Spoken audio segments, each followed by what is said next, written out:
Hey all, what's going on? It's Scott. I am working on our little Grober Kurfurst battleship. It's kind of fun.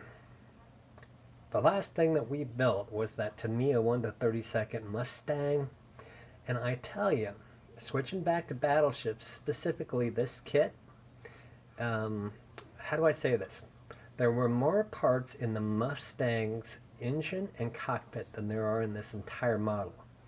And the instructions are kind of a hoot. I think they're 5 pages, but it's a nice build. I really like it. So I'm going to answer a few questions here. You guys have asked, how is it that I work on models as much as I do?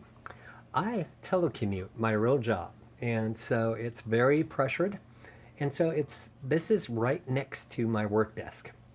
And so I can just simply turn a quarter of my chair around and I'm at my work model desk.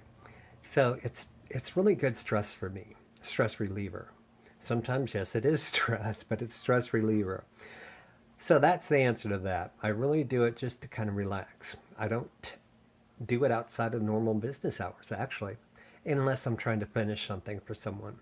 Another question. People have asked about the tools. Now, I know that there are a lot of products out there and some very decent people who make those products. But honestly, I have found that outside of the stuff that you can find around the house, you don't need a whole lot. So, I do have an airbrush over there, as you can see. But I thought I'd go ahead and show you exactly some of the things that I use. So, starting off, these are what I would call my main go-tos. And so little plastic cups right there with the lids for mixing paint and more importantly, keeping it. Little friendly reminder here, you can get those at Hobby Lobby, you can get them at Hobby Town, you can get them at any kind of like Michael's.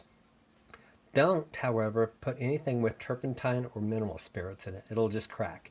So use glass if you're going to make like a wash. Some other things. The putty, I use Tamiya. The Tamiya panel accent line. That's great for really super detailing. Um, these right here, the tweezers that are automatically closed. You have to push on them to open. Man, those are great.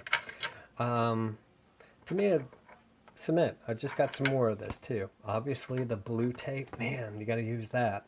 And 3M just came in with one that is stretchable. You can do curves with it. It's really cool. I've tried it on a couple of things. Here's a photo etch bender. Now, honestly, I've used it for small parts and it is helpful. But between a hobby knife, an X-Acto, and a razor blade, straight blade, I can get every bend I want. So, but it's a great product. Maybe you'll find it helpful for you. I hardly use it, but I'm glad I have it. How do I keep all my stuff? Well, I'll show you. It's a toolbox. Everything I use in here, I got my pen vise in there. I got all sorts of needles, or I'm sorry, paint brushes. I've got all sorts of different kinds of blades, different kinds of, man, and this is a good thing. Get as many different types of sandpaper as you can. I have various glues. But honestly, if you look in here, the tried and true stuff that you find around the house is what's important. Rubber bands, toothpicks, things like that. What else do we have under here? Oh, wow. I don't know how that got down there. There's my pen vise. Those clamps down there, those are huge. Try to get some of those clamps. Those are great. Some microsol and some microset solution down in there. What else? Oh, here's that tape I was telling you guys about. This is great stuff. Flame retardant. Well, I'm kind of retardant too. But yeah, that works great. I love these jars over here. The pre-made garlic ones. You know, it's already diced up for you. You can see I use those everywhere. Those are great for like cleaning your brushes. There's a mason jar back there. I've actually got some old bottles back there that I want to get clean. They've been sitting in there for a couple months. Look at that back there, Gorilla Glue. I use that. What else? If you notice here, let me see if I can get a shot of it. These are just extra pieces of slate, granite, marble. They're great as weights. They're great as a smooth surface for working with photo etch. Make sure that you're well vented I've got a window right here that I can just simply open up. What else? I have this light. And so I use that not as often as I should, but probably. So those are the things I use. The key to it, though, is getting good prices on these things. It's still cheaper, if your wife or significant other start giving you crap about how much money you're spending. All you have to do is go golfing for one weekend and you've offset it. I don't golf, but I know how much it costs. I would get some of these round vials. These are huge. Man, you can get into tight corners. I'll show you what I mean. I didn't really mean to start on this model. It was more like it was out and I was dinking around with it.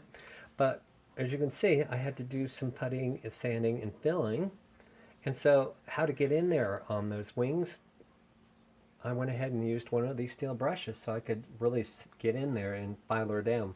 All I've really done in here so far is just some pre-work. I've just, as you can see, I've gone ahead and I used some pre-bottled spray primer, testers I believe, and I just went ahead and put a good coat on everything. One question I did get, do you believe in washing your parts? I do. Depends on the part though. I think if you can get like this right here, the main hole, get it washed with just use soap and water, dry it off real good before you do anything. And I have heard of people using like plastic surgeon gloves to work. I think that would keep your hands clean. But your oils from your fingers can get on that paint job. So just make sure everything's dry before you touch it. Otherwise you can get fingerprints all over everything. So all I've been doing is just kind of playing around and nothing in earnest. I put some parts on there. What you really want to do, and I mean this in all sincerity, is plan your work and then work your plan. These all have instructions on them, how to do them, but what if you're going to be adding photo etched? Or what if you're going to be doing some scratch building? Or maybe a wood deck? You want to do those by themselves and plan out the plan. Talk to you guys later.